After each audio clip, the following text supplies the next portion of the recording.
Hi guys, welcome back. I'm excited to make another video. As you see in the title, it says, why aren't we perfect?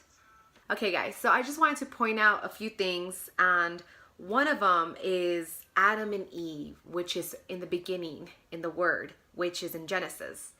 And it just blows my mind knowing how God created everything and everything was good and everything is still good that He created from the beginning. And the moment Eve made that decision of eating the forbidden fruit and everything was just exposed and they were kicked out of the Garden of Eden, it's crazy that God gave us that free will, you know? And even though it was wrong for her to do that, and then Adam was misleaded, I understand that it was wrong, but it's beautiful the fact that God gave us our will. He never programmed us to be like, no, you can only do this, you can only do that. Like, he let us be like, you know what, it's your decision. It's your decision if you want me, and it's your decision if you don't want me. And I think that's just the most just beautiful, amazing love. Not to be forced. It's for it to just be wanting, that you want that person and it wanting God, you know? So why aren't we perfect? And I think that's the reason, like, personally, my opinion, I just feel like he really wanted to see the desire we have for him. And I think he really wanted to see it instead of him programming us like a computer, you know? So God is just amazing, and I think he's just even more amazing than the fact that he gives us free will and you can decide what you want in your life. And everything that he has for us is good. And I think I've spoken this about that before.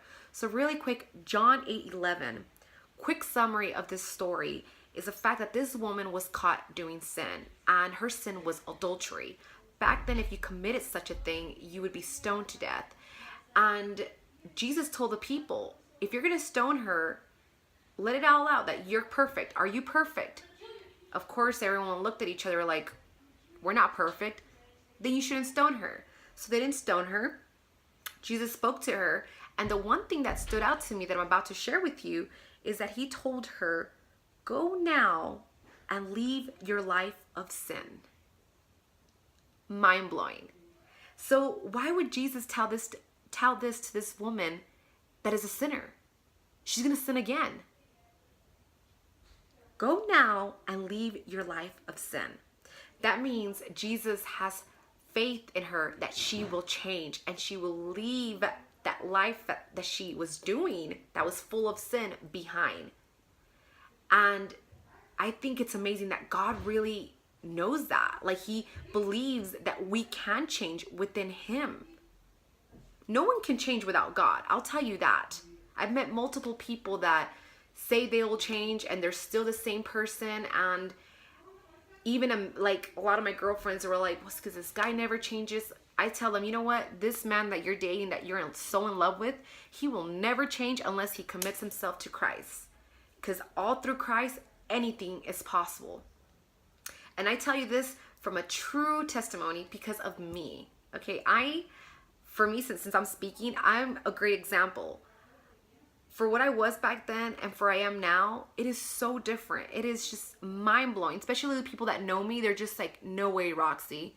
You don't speak how you used to speak. You don't walk the way you used to walk, or dress like how you used to dress, or even talk to the same people. And I'm just like, oh yeah, like I left that all behind. How? What was the technique, or was that just a phase? I'm like, well, yeah, it was a phase, but it was God.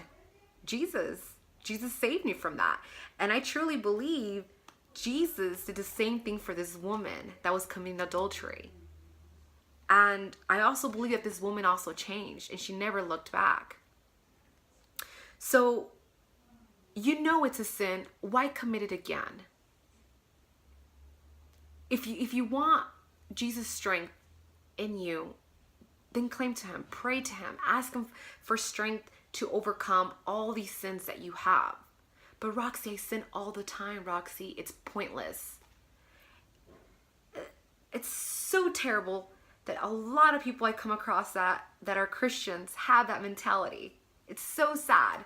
I meet so many people that are just like, yeah, I'm Christian, but they're partying every weekend, they're getting drunk, they're committing fornication, they're using foul language, and I'm just like, but you're Christian.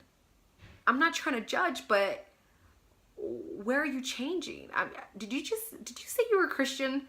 Like, it doesn't make any sense. There has to be a change. There has to be some type of progression within you if you have that love for God. And that's why God didn't make us perfect, because he wanted our hearts. He wants the inner of us. And he wants us to make our own decisions and want him if we do.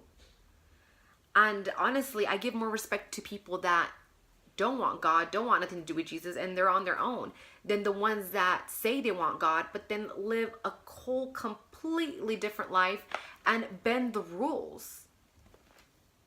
And I mean, I'll be honest with you guys. Back in the day, I used to have crazy fornication with many men, and even especially the men that I dated.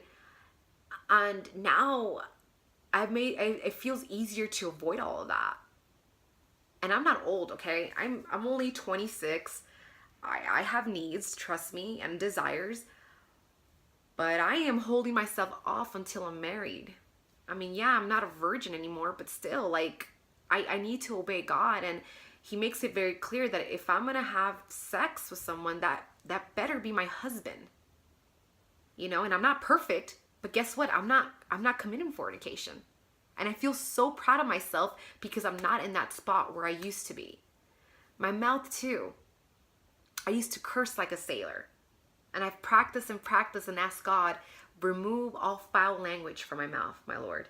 Let all of the words that come out of my mouth be good for you. And with prayer, God has removed all of that with me. And it's very rare when anything comes out. And if it does, I'm like, oh Lord, forgive me, but very rare. And it seems like I'm getting better and better, and I feel like that's what it comes down to, being a Christian. If you're a Christian, there has to be a progression. You can't be in the same spot, so there has to be some type of change. Alrighty guys, so that is basically it. I hope you got something out of this or learned something. Really quick, I do want to share this new YouTuber that I really like. I just think he's truly amazing, and I hope you guys can check him out. This is Mark.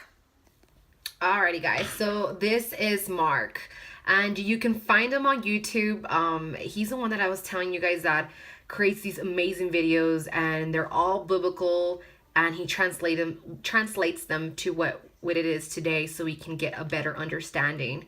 You see, like right here, Christian breakup advice, when and why and how to break up, and Christian advice for singles, and just so many things, like red flags, 8 types of people to avoid in Christian dating. It's just so amazing, and I love watching his videos because I've learned so much from him, and I believe God is really using him. And I also consider him very advanced compared to me. I'm like beginner. But yep, this is Mark. You can find him on YouTube. Alright guys, so I hope you guys enjoyed it, and I really hope you guys like Mark and get to check him out. I hope you guys like my video, share it, subscribe, share it on social media, and I will talk to you guys later. Have a blessed week and a blessed day. Goodbye. El amor es paciente y benigno. El amor